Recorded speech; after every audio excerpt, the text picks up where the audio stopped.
George's sister, George, my buddy, who lived just across the block from me, Dorothy, her boyfriend, had gone back to college. And it seems they were having a birthday party for one of the girls, and she needed somebody to go with her to that birthday party. So she called me and asked me if I would take her. And of course, the very idea of going with Dorothy, just like going with my sister, I said, okay. But I went to the birthday party, and that's the night that I met Billy. Of course, she was there with somebody else, and we changed that right away, you know. Well, the date that I was with, I didn't care for a great deal. So I saw Bob, and as he told you, he was with a friend. Well, she happened to be my best girlfriend. They had a piano, and I had my little repertoire of songs that I could play. I had about 5 or 6, you know, that I could whip off, you know, sound pretty good. So I entertained them at that party, and kind of caught her eye, I guess. I thought he was good looking. Seemed very sincere and nice. I thought she was, you know, very pretty, and really, I thought she was a little on the fat side at the time. I look in pictures back then, and we were all so damn skinny. You know what? I guess if you had any extra meat on you at all, you'd be kind of fat. So I told Dorothy after the party, I said, I'm going to date him. Started calling, trying to get a date, and at first she was a little reluctant. You know, like the women do, she's playing games with me. Not really. Not really.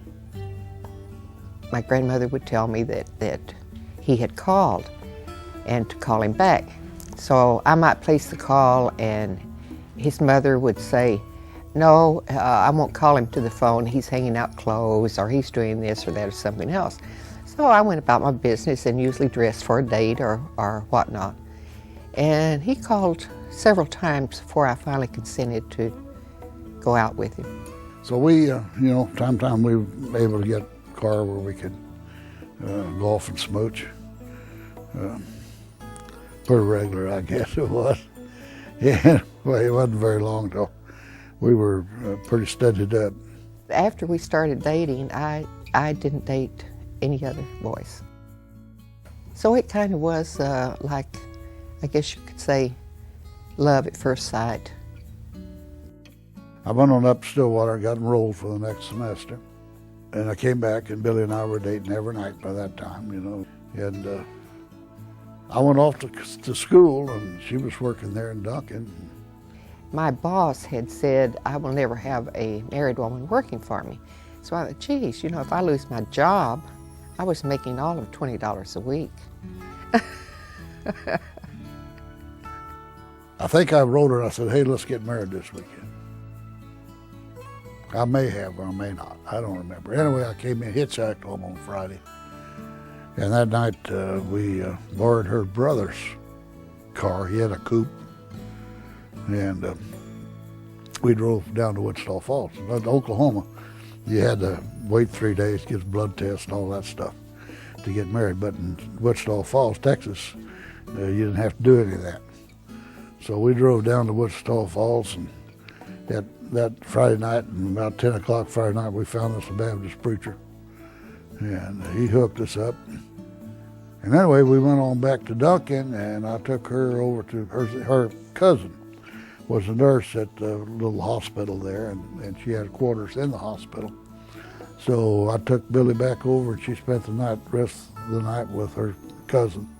And I went on home and slept in my bed at home. We didn't tell anybody. And we kept it secret for 6 weeks. But we had borrowed my brother's car to go to Wichita Falls, and he had checked the mileage before we left, and that's the same amount as going to Wichita Falls. I'll bet they got married. But he didn't say anything to anyone. Well, for 6 weeks I'd walk home every weekend. And we began to, acting pretty, like I say, pretty raunchy. I mean, so I have to say we had to tell them, that we were married because it was obvious we should be.